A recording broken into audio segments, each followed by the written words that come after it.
Friendship isn't the big things, it's a million little things. Hello there friends, and welcome to this, another episode of A Million Little TV Shows podcast. This is where we break down and discuss episodes of TV shows that you may not have even heard of. I believe these TV shows need a little more love, and that is what this platform is here to do. Each week we will be covering different shows from all over the globe.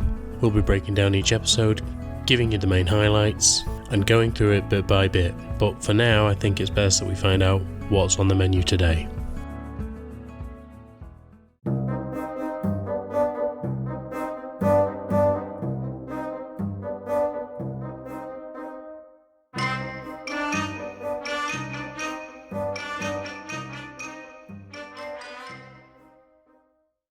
Hello there, and welcome back to this A Million Little TV Shows podcast. This is now episode 13 of season 6, and that means that it is the final episode of season 6.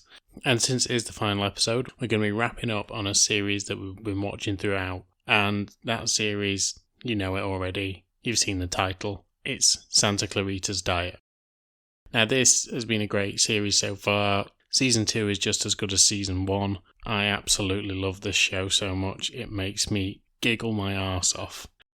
And so there is only one more season to go, and it's going to be a sad time for me, but you know what?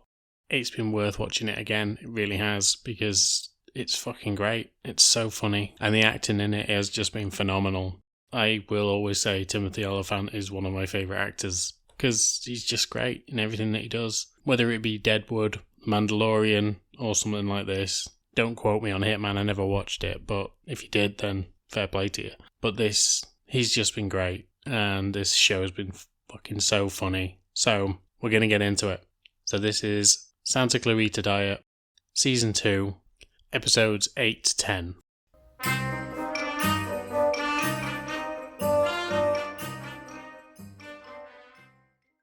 Episode 8, Easels and War Paint. So obviously Sheila has now woken up in this car with Joel stood outside. It is 4 o'clock in the morning and she is covered in blood. She has a heart in her hand and she doesn't know where it's come from. And so, as they're trying to unravel what the hell's gone on, Joel and Sheila head inside. But Sheila is also missing a boot. A very distinctive red boot. And at this point all Joel can do is just get frustrated with the situation, because as much as he wants to yell at his wife, she's blacked out. She can't help any of this. But there's part of him that just wants to yell and scream, "What have I done to deserve this?"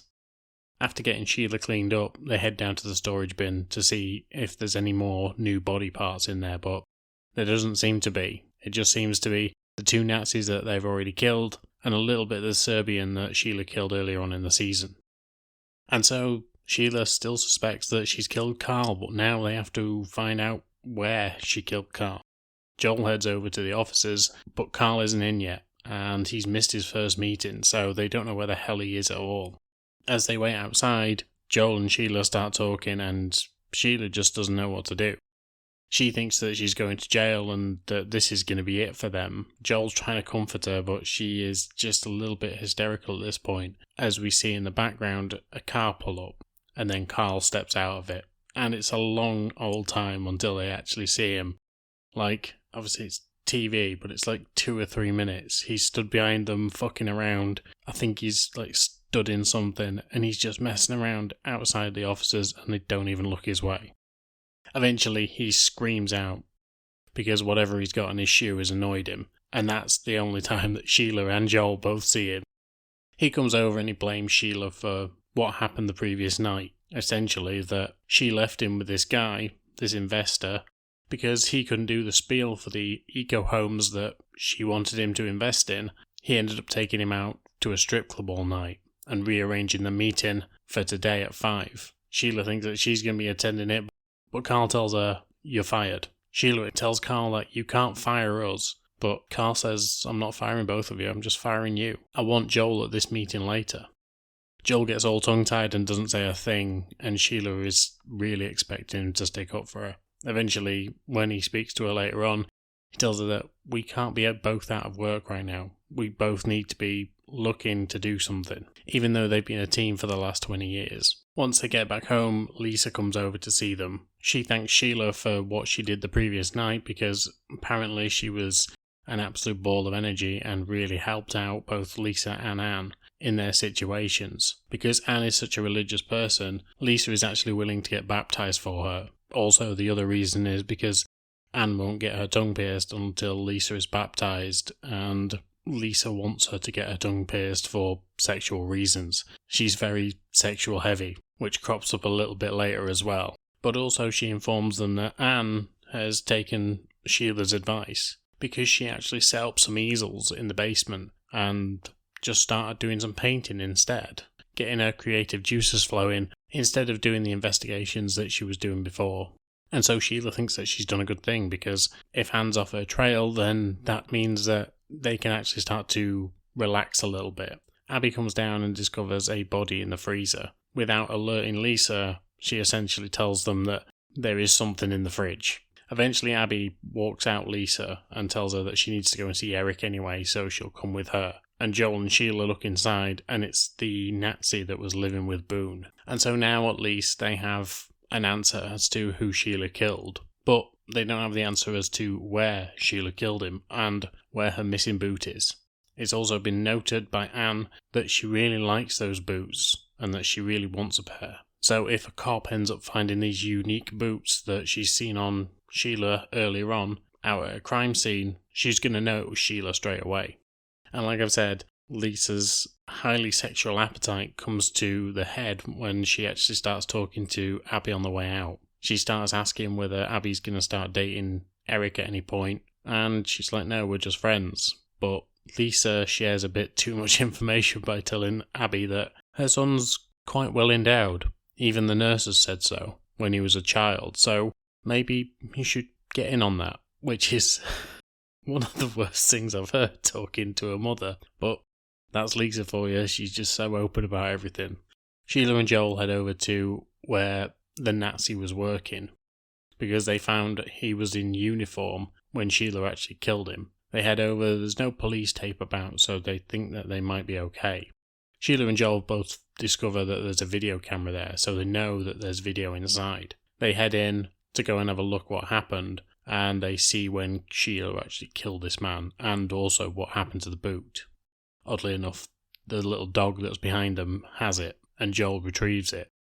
But as Sheila's watching herself kill this guy, she says in the moment it feels natural, it feels right for me to be doing that. But when I'm actually watching it now, I don't get this. I don't understand it. She seems a little bit scared by it all, because she doesn't realise how much of a monster she becomes until she becomes that monster. But eventually they erase the video and they see that Sheila cleaned up the crime scene on the night that it happened, so they seem to be in the clear right now.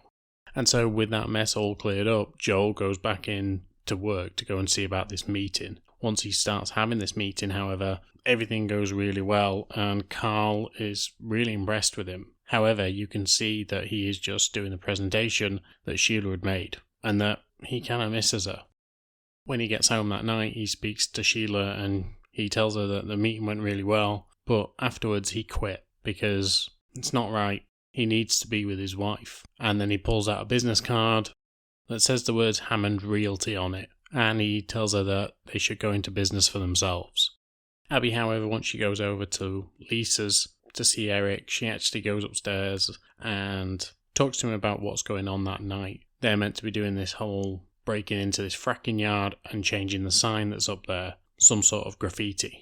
Eric has done the nerdiest thing and changed a couple of words around on the sign that's already there, and then put a little link underneath, which no one's going to be able to check. Abby thinks that it would be better if they did something along the lines of fracking kills and then has blood coming out of the parent and the child's eyes that's actually up on this board. Eric agrees with her, and then they try and get some equipment from Dan's office, which Lisa has now locked up due to, obviously, Dan having a full arsenal of equipment in his house. So Abby tries to convince Lisa to actually get into this cupboard. But when Lisa asks Abby why she needs this equipment, Abby has to lie to her and tell her that her and Eric are going to be doing something out in the wilderness that night. something out in the desert and they need this equipment. Lisa asks if it's a date, and Abby tells her yes it is, because she knows that it would make Lisa a lot more malleable. Lisa eventually lets her into this cupboard because Abby agrees that Lisa can do some makeup on her, because Lisa is now excited for this date because she's wanted Abby and Eric to get together for a while now. Once she gets in this cupboard, she starts looking around at some of the other items that's in there, and she realises there's explosives. And so after having her makeup done and getting the items that she needs, she goes back to see Eric, and she tells him that she's got another plan. And this plan is to actually blow up the cabin that's there on the fracking site, because it would make a lot more of a statement. Eric tells her he definitely can't do that, and that is against his moral compass. And in fact, he didn't even want to do the graffiti. Earlier on that day, he'd actually been confronted by Christian, the Chris's sons, and was about to hit him with a book, but he couldn't even do that. And so he tells Abby that he just can't do this. And now Abby has to find another way to get onto this site and do the thing that she needs to do. And then back with Joel and Sheila, now that Sheila thinks that she's gotten away with everything, she's obviously killed this third Nazi now and ended up killing Dan, as well as mostly killing Gary and the Serbian, and she's just got away with all of it. She thinks that she's cleaned up the actual scene that she was at really well, and knows that even if she ends up black out, she should be fine. She seems to be handling it. And of course, the one thing that she's done that's really good is that she's got Anne off her trail. Anne, however, has a different thought in mind, because even though Anne is back to the creative ways and doing all these paintings, what she's painting is her suspicions and her findings of this case. And one of her main suspicions is her nervous neighbour. And of course, that nervous neighbour is Joel.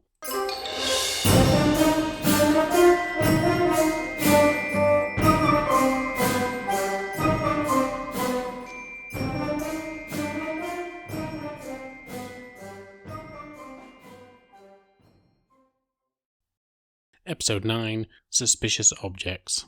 So Joel goes to see this woman who is supplying these clams, but when he gets up there, it turns out that she is just a sole trader. She's on her own, she doesn't have anyone else with her that actually sells these things. And also when it comes to these clams, the test batch was the one that she sent out to the restaurant where Sheila actually got infected. And so that's the only batch that she's ever actually sent out. Joel's quite relieved by this because obviously that's a massive help. It would seem that only a month ago, 3 people had had these clams and 3 people had been infected. 1 of which is now dead, and 2 who have this sort of thing under control now. However, when Joel actually goes to see the shipment that she tells him that she's got going out all over the country, he finds 5,000 clams. And he knows that in the next couple of days, they're going to be heading out all over. So he has to sort this out now. He manages to take one of the clams with him so that they can do experiments on it. Well, I say them, Eric. Sheila, however, is training with Anne, and when Anne tells her that she's so happy that Sheila actually inspired her to start doing more painting, Sheila tells her, look, I'd love to see what you're painting at the minute. They head over to Lisa's place, and when Sheila actually sees what Anne is painting, she can't believe it. It's all things like Gary's finger, the fact that Dan's missing, the picture of the Nazi baseball team, and a picture of a trash can which apparently had Serbian vomit in it. And of course she has a picture of Joel with a goofy grin on his face. And so straight away Sheila is worried how many people have seen these photos or these pictures already. But Anne keeps telling her that even her boss won't listen to her. But he doesn't believe that there's any connection to any of this whatsoever. And so now Anne is thinking that maybe she should just give it all up and just go back to painting. Sheila calls Joel and tells him that we've got a massive problem with Anne. Obviously Joel tells her the opposite, that we've got a massive problem with these clams. And so they have to start making plans and prioritising what the hell's going to go on first. They decide that Anne's probably the best thing to do and speak to her first. And so when Anne starts to believe that she's driving herself crazy with these pictures and that maybe it wasn't the right thing to do, she agrees with Sheila and Joel that maybe she should just give all this up. And then the next part of the night is trying to plan out how they're actually going to get rid of all these clams. And so, like I said, they bring Eric in. He tries all sorts to try and get rid of these things, but ultimately none of it will work. And so Abby suggests something else, something from the Serbian law book that she found, and she tells them that the only way to kill these things would probably be with fire. However, with this shed, with all these clams in being out in the middle of nowhere, right in the hills, Sheila feels that it wouldn't be a good idea to be setting these things on fire, especially with the fact that it's California, and the California weather will pretty much set fire to anything that's out there. So she thinks that maybe not starting a fire would be the best course of action right now, but they need to get rid of these clams somehow. Abby suggests that maybe Sven could help, because Sven actually has a job at a pottery place, and the kiln inside actually gets up to the type of temperatures that they need for this. And so Joel and Sheila are going to go off and gather these clams and bring them to this kiln, but Abby has to go and speak to Sven with Eric in tow. So throughout the episode, Eric and Abby just keep jibing at each other at every particular point, because obviously with the whole fracking thing, Eric didn't want to get into trouble, but he did want to impress Abby. And then when she actually goes to see Sven, she has to flirt in front of Eric with Sven. However, she's fucking terrible at it and makes an absolute show of herself, to the point where Eric just sees how much she's tried and just forgives her on the spot. He didn't want to be mad at her really, but he just wants her to be safe. Joel and Sheila get up to the hills and they start gathering these clams together. But as they do, they're trying to figure out who is to blame for all of this. The fact that Sheila wanted clams that night, the fact that Sheila wanted the special that night, meant that she ended up getting infected, but Joel was the one who actually took them out for dinner when he should have been cooking, because he ended up getting high that day. And so as they keep going through it, they actually just blame it all on mankind. Or at least just say that nobody was to blame. Then when the owner of the clams turns up, she's getting ready to shoot both Joel and Sheila, but just then they hear a noise outside. Well, more an explosion outside. And as they head out to find out what it was, there is a crater in the middle of her driveway. And thankfully, now that they're outside, all of a sudden another rocket comes flying down and goes straight into the shed where all these clams are, blowing it up. And so it certainly solves one problem, because now none of these clams are going anywhere and therefore there won't be an end of the world. But it doesn't solve the other problem, and that is the fact that the people who had the rocket launcher were these Knights of Serbia or whatever they are, the ones that have been sent out to kill any zombies that have come from this Serbian area. And so now they're on the hunt for Sheila as well.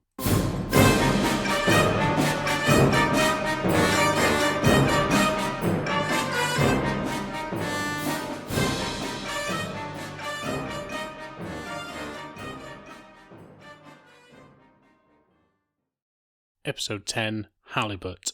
Now, one thing that I forgot to mention last episode was the fact that Anne has actually ended up reopening the case because of something, once again, Sheila has said, and she decided to look further into this case to actually find more evidence. And the fact that the Nazi, Boone, was actually seeing Gary's niece has started to tie these things together. And so once she went to see her boss, he basically told her, look, you need to start looking into this. And you also need to bring homicide in on it as well. So now Sheila and Joel are worried that the homicide guys are going to be breathing down their neck anytime soon. And so Joel and Sheila have to come up with a plan. And their plan is to actually speak to Gary. Because if they can link Gary and Dan together somehow and prove that Dan is alive, then they're able to get away with this. And so when they speak to Gary, they've also bought 2 mobile phones. Just cheap ones, so that they can actually record a voicemail from Gary and prove that he was in on it with Dan, and therefore they ran off to Mexico somewhere, and Sheila and Joel will get away with this, and Anne will just get off their trail. However, because Gary never really gets an audience anymore, and Sheila and Joel only come round every once in a while, he ends up basically just taking a piss, and every one of his voicemails essentially fits up both Sheila and Joel. And so they have to delete each one until he actually nails it. They managed to get Eric and Abby in on this, and since Lisa and Anne are actually getting too involved in this baptism for Lisa, they're way too distracted to notice the fact that Abby and Eric end up breaking into Dan's old cupboard with all this equipment in it. They plant the phone, and then just as they're leaving, Anne comes in. Abby makes her excuses and leaves, but then rings the phone so that Anne can find it. And now Anne has this whole meltdown because she's heard the voicemail. Sheila and Joel just think that they've gotten away with it because there's evidence there, and now Anne will finally drop this. But she just cannot help herself, and she's actually handed the phone to a tech guy who tells them that he can actually find any deleted voicemails because the phone companies generally keep them just in case. Now, Sheila and Joel are really starting to panic, and they know that this is it for them. It would seem that this has been on Joel's mind for a long time, and he tells Sheila that ever since she first killed Gary, he's been thinking about this. He's even got a plan in place that they're going to run, and so now they have to start actioning that plan. They make their excuses and they head off, and they tell Abby to get ready and get in the car. Abby heads off to see Eric and tells him that she's sorry but she has to go. She tells him exactly the reason why, and he tells her that he wants to go with her, but he can't. After all this time, they finally kiss, and in fairness, it seemed a little awkward, but Eric tells her, look, I'm going to blow up this tanker at this fracking site just for you, so that you can have that one legacy at least. Eventually, after Sheila, Joel and Abby have all packed up and they're just ready to go, they've even got Gary in a bowling bag. Anne comes over and asks them where the hell they're going. They give her a cock and bull story about having to donate some stuff to Goodwill, but at that very moment, Anne gets an important phone call. She takes it right in front of them and is told by the tech guy that there's nothing on the phone. The company that the phone came from doesn't keep those kind of records because it's a cheap phone, so they can't actually get anything off of it. Both Sheila and Joel are relieved because they don't have to go anywhere, and Abby goes back to see Eric, and she tells him that he doesn't have to do this. She will do it for him, and he doesn't have to get his hands dirty. But this time he tells her, look, I'm coming with you, regardless. I want to make sure that you're safe, and you'll only be safe if I'm there. Joel tells Gary that he's going to take him back to the storage bin, but Gary doesn't want that. Gary wants to die. He said that at the beginning of the episode, and he said that basically because his niece is now sorted, she's gone to Michigan, he doesn't want to live anymore. So Joel and Sheila have to take him out to the desert and finally do their deed. However, throughout the episode, because Sheila has become so jumpy around Anne, she ends up giving her some bracelets that she actually bought earlier on that day. And as Anne is preparing something later on, she hears these bracelets jangle together and realises that she's heard that sound before. It was on the actual recording that Gary made, and now she knows that they have Gary somewhere. She tracks where Joel and Sheila are, and she heads out into the desert where Joel and Sheila are getting ready to finally finish off Gary. There's a bit of a Mexican standoff, and both Joel and Anne are both stood there with a gun pointing at each other. Joel saying she won't shoot, and Anne saying I will. Sheila gets frustrated with all of this and just says, look, this is done, and starts to walk towards Anne.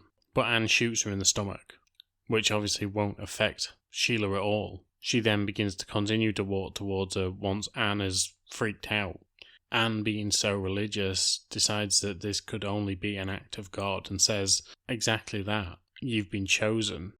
But she asks for one last sign from God to actually prove that he's done this. At that point in the distance, there is a massive explosion. Obviously, Abby and Eric have done what they needed to do. But this is the bit that convinces Anne that this was right. And she believes that Sheila is a gift from God, the second coming almost. And it's proven even more when they show Anne the fact that they still have Gary's head, but obviously nothing else. And so now Sheila has an acolyte in Anne, because Anne believes that Joel and Sheila are now vigilantes and have been sent by God to do his bidding on Earth.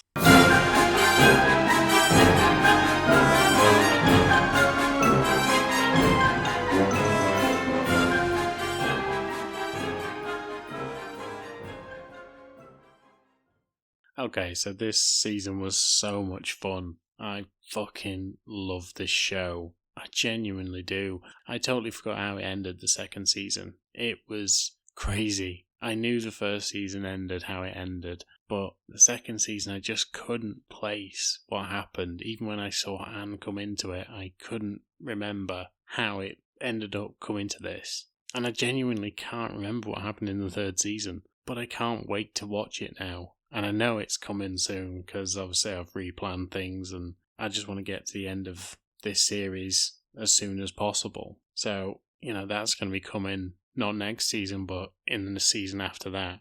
So I can finally finish this show, but it was so good. It really was. And it was just such a joy. And every time that I end up opening one of these lists that's all over the internet that say things like the 10 TV shows that shouldn't have been cancelled and blah, blah, blah, this is on it. And it makes me so sad to think that this is still one of those shows that people just either don't know about because I think it was Netflix, and they just sort of got rid of it because it ran 3 seasons and that doesn't make them any money. But it was just such a fun show. And I'm really, really sad that it's gone, but I'm gonna fucking love season 3 because this is funny. Genuinely funny. So I suppose it's that old saying of, don't be sad it's gone, be happy with what it was. And I am very happy with what it was. Fucking what a show, man. So funny. Go watch it if you haven't, please, because it does need a lot of love. But I'm done. I'm done for today. I'm done for season 6. I thank you for listening to this, and I hope you're going to go over and subscribe to Patreon as well, because it's only a couple of dollars a month, but it will help this massively. And if I can just get a couple of subscribers over there, it would make that a whole lot worth it. But I'm going to recap on what we're going to do next season, which is only a week away. Don't worry, I'm not going anywhere, but I want you guys to know. So in season 7, which is going to run from December to February, we're going to be going over Hannibal season 3, which is the final season, Ginny and Georgia season 2, which is the final current season, as in the third one is coming, Night Sleeper, which is just a one-off shot, 1 season show, Without Sin, which I believe was 2 seasons, but is another sort of small one-off shot show, Northern Lights, which I believe was an Irish-Dutch show, but again, I think it was just a one-off. So I'm going to be rattling through quite a lot of these one-off series next season. And then the other one is a horror show called The Baby, which again is another Netflix property, but is quite dark, but also it's kind of a dark comedy, but it's fun. But as for today, I'm done. So I've done all my shilling, I've told you what's coming up next, and I'm done for today. So thank you for listening. I hope you're all doing well out there, and as always, until next time, I shall speak to you soon. Bye.